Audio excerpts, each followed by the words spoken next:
video. I just finished the third book in the Thrawn Ascendancy series, and that completes all three trilogies. So I have these set up in publication order. So you have Heir to the Empire, Dark Force Rising, The Last Command, Thrawn, Thrawn Alliances, Thrawn Treason, Thrawn Ascendancy, Chaos Rising, Thrawn Ascendancy, Greater Good, Thrawn Ascendancy, Lesser Evil. So I've already talked about the importance of this book and how it pretty much jump-started the expanded universe.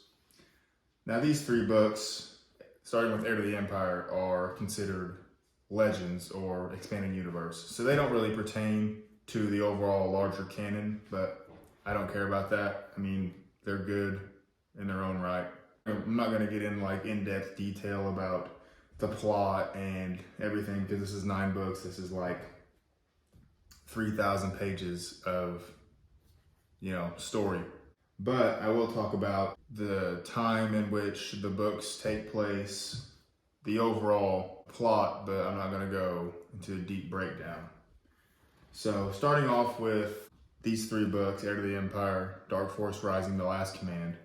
They were written in 91, 92, and 93, and they take place 5 years after Return of the Jedi. So the Empire is defeated, or is in shambles, and the New Republic is just on the uprising.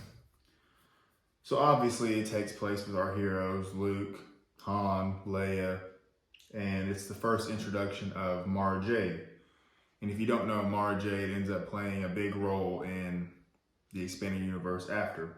So pretty much the premise of these 3 books is this Imperial warlord, the last Grand Admiral Thrawn, is back from the unknown regions, and he is going to gather the Empire's remaining resources, and he's going to win back the galaxy pretty much for the Empire. He enlists the help of a crazy Jedi named Joruus C'baoth, who, come to find out, is a clone, and the Empire just left him because he knew he could use him later.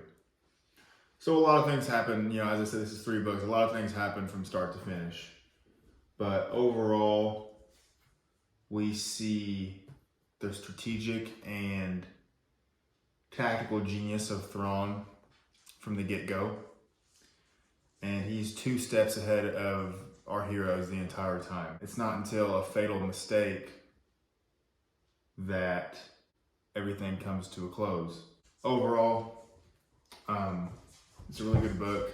Really good book series if you love the original trilogy, because these books feel like you're watching the original trilogy.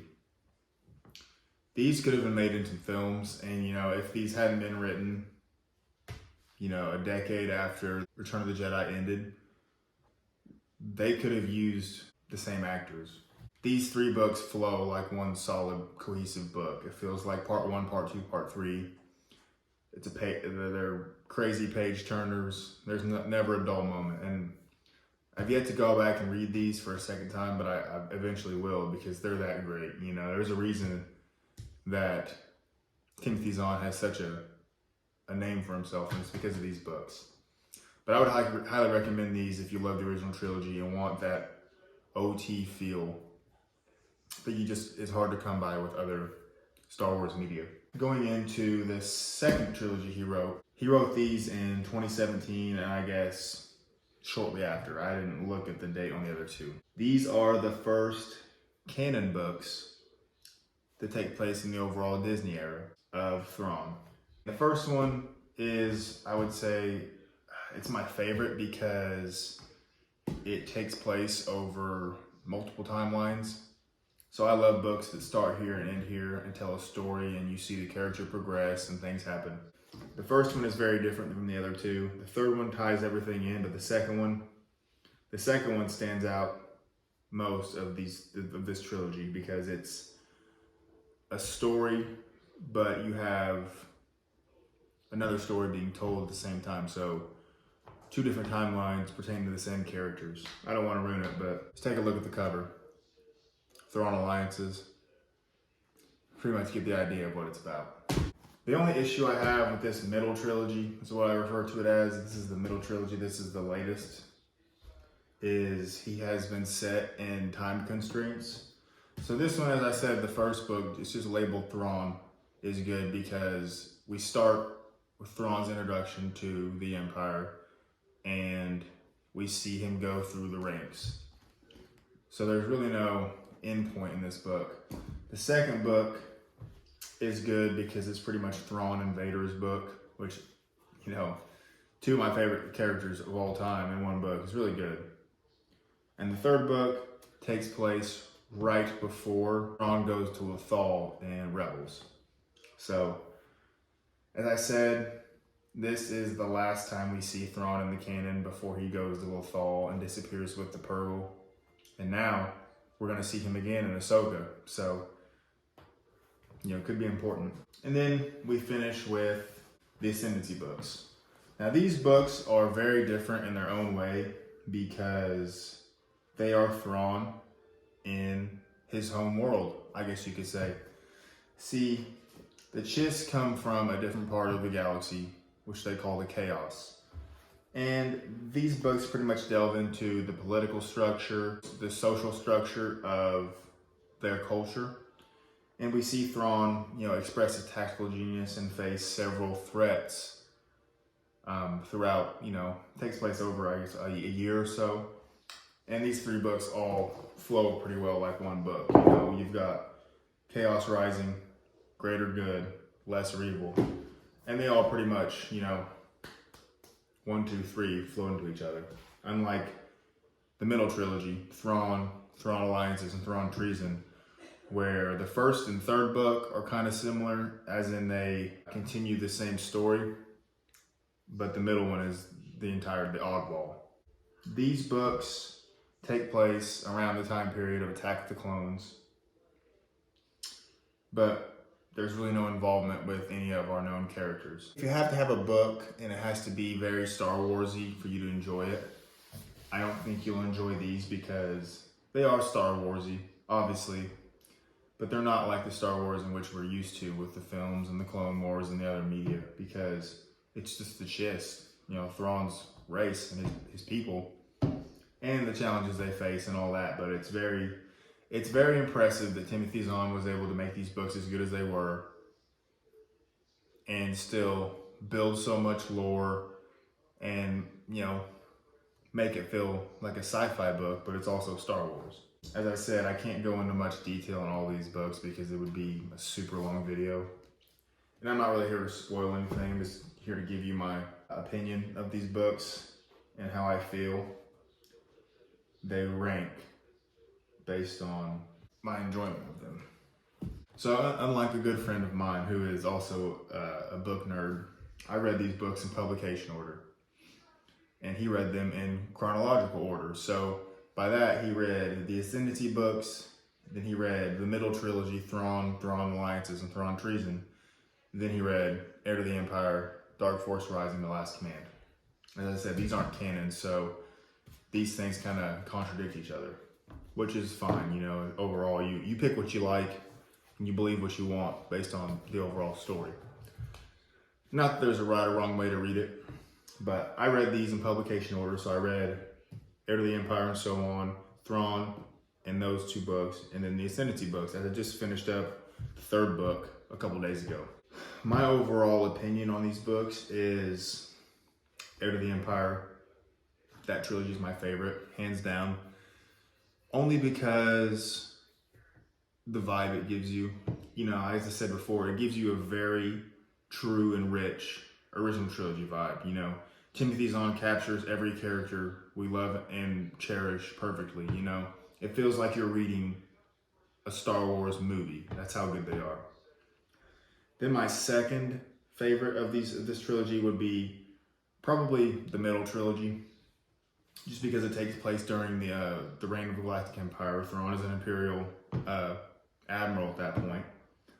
So we have some similar, you know, some things we're used to, the Emperor, Vader, etc. And I would say my least favorite is obviously the Ascendancy books. And not to say that they're not good, because they're good in their own way, but it's hard to hold a candle to, you know, his masterpiece, in my opinion, was his first 3 novels. To this day, this is probably in my top 5 favorite books I've read, and I'm going to consider them one book because, as I said, they're coherent enough that they flow as one book. The only other I would say compares as well as that, in my opinion, is the Darth Bane trilogy. And then you're comparing apples to oranges with how the vibe and the story itself. The Thrawn we see in these books is very different than the Thrawn we see in the canon. In these books, he's very almost evil. You know, he has a very evil nature to him. And it's a lot different than we see in the current canon because he's almost the anti-hero in, you know, the canon books. So he's written as the antagonist in the first 3 novels. Of course, he's the antagonist to our heroes. Then he's written as the protagonist in the other books. So you're rooting for him. Now there is another book that I'm leaving out of this because it's really essentially just a tie-in novel, and that is Outbound Flight by Timothy Zahn as well. It's more of a companion piece. Like, if you read all of these books, you're going to want to read that, but it's not like do or die, you have to read it. As I said, the Thrawn you see in these books is very different, and this poses a question. Because I've read all of these novels, I have a very good understanding of Thrawn's motives. And the reason he does what he does.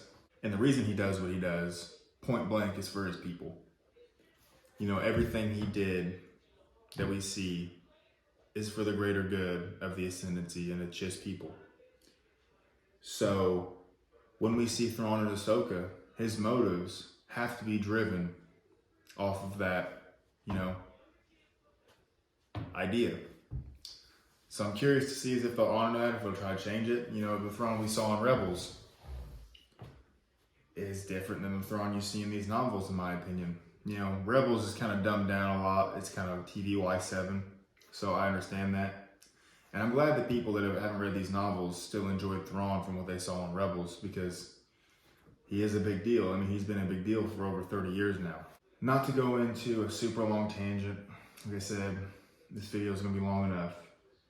But I just wanted to get on here and talk about these 3 novels, these 3 trilogies, and give you my opinion on which ones I like best and which ones I think you should read. So if you're a do or die Thrawn fan, you've probably already read these novels, and if you haven't, well then you don't care that much.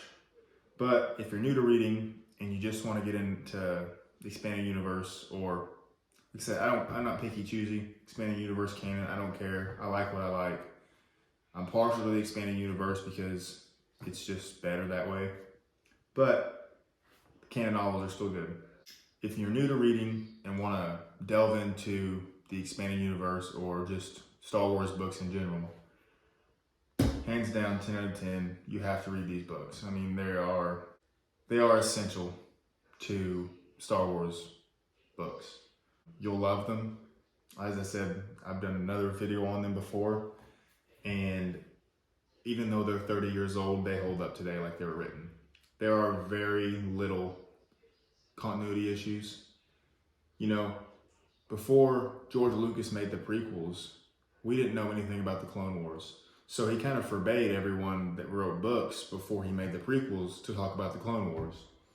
So there is some mention of the Clone Wars, and, you know, being as we didn't know what it was, it's kind of not what it actually ended up being. So it's kind of funny to see that in hindsight. But overall, these books flow like butter, you know.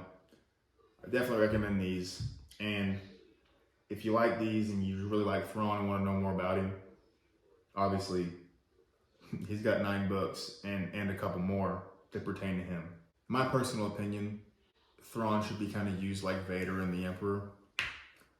The less we see, the better. I enjoyed him so much more in these 3 books than I did in these. Mind you, I still enjoyed these, but that's where I go back to my point of saying these are so much different than these because the Thrawn is a different character. Timothy Zahn didn't know how successful these books were going to be, so when these books came to a close, he come back and wrote these, you know, over 20 years later. And of course, Thrawn's the protagonist, so he's going to be kind of different. Like I said, I still enjoy them. It's not like a drastic difference, you know. It's kind of like Anakin and Darth Vader. Yeah, they're different, but you can kind of see they're the same person. Overall, that's my review of these 3 books. As I said, maybe one day I'll go into an in-depth breakdown of every one of them, but it would take forever. So, if you're interested, definitely start with Heir to the Empire. And if you want to go on after that, by all means, go ahead. But anyway, guys, thanks for watching. Hope you enjoyed the video. See you in the next one.